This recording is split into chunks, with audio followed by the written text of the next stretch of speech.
We saw counselor after counselor trying to fix this thing, all along knowing that this was the secret that we were not going to tell. We never had to tell each other, we're not going to talk about this with the counselor.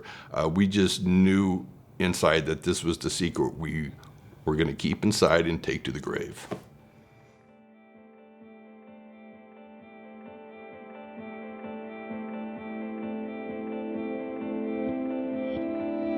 My name is Larry Van Laar. This is my wife, Lisa. We grew up in Southern California.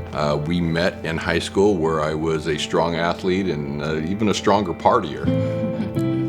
And I grew up in a single-parent home. My parents divorced when I was 5 years old, and I lived with my mom and my two younger sisters, and my family grew up going to church, and I always felt that I needed to be my dad's perfect little girl. When I was in high school,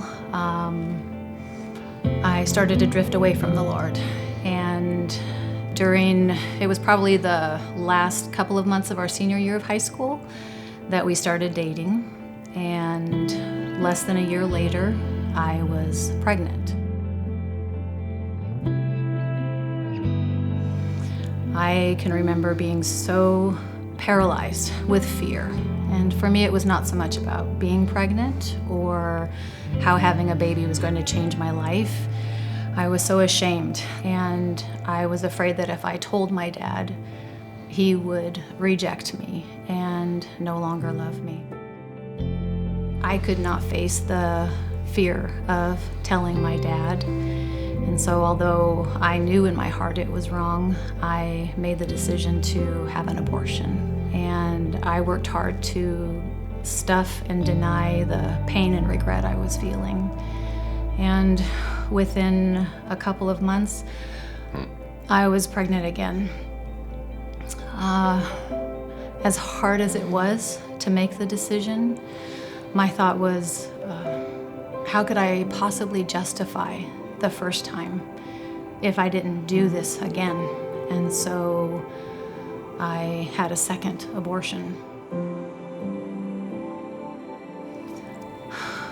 We told no one what we had done, and I stopped doing things that I once loved to do. I isolated myself. I struggled with depression. I struggled with making decisions. I went through the motions of life, but had no joy. I felt dead inside. So we decided to get married. I asked her to marry me, and it wasn't so much that I really wanted to get married. It was obligation.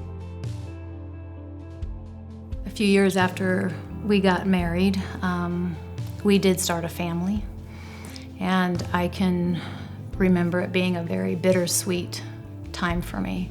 I was so amazed by what was happening inside me, but at the same time, I was all the more aware of what I had done years earlier.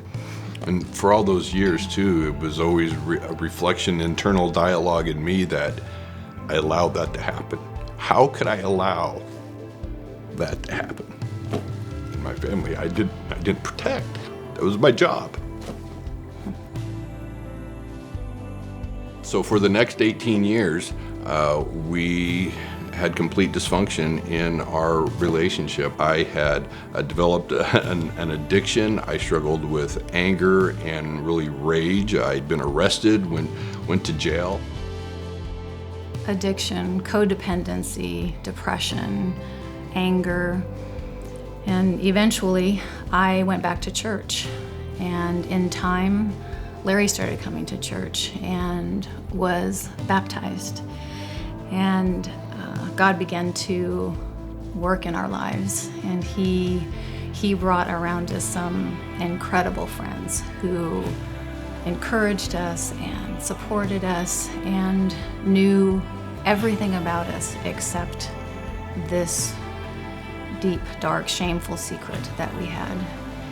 And we knew that God was telling us that we needed to share this secret, and I was so afraid. If they really knew who I was, that they would reject me, that they would no longer love me, and that I would lose their friendship. But instead, what we experienced was incredible compassion and more support and more encouragement. I didn't understand till I experienced it that I had a wall up, and I realized in time I wasn't able to receive love from God the way that He intended me to. And it also meant that I wasn't able to give love. When I experienced that, when those friends just continued to show great love and grace, I realized how much God loves me and how much grace and forgiveness that He had waiting for me.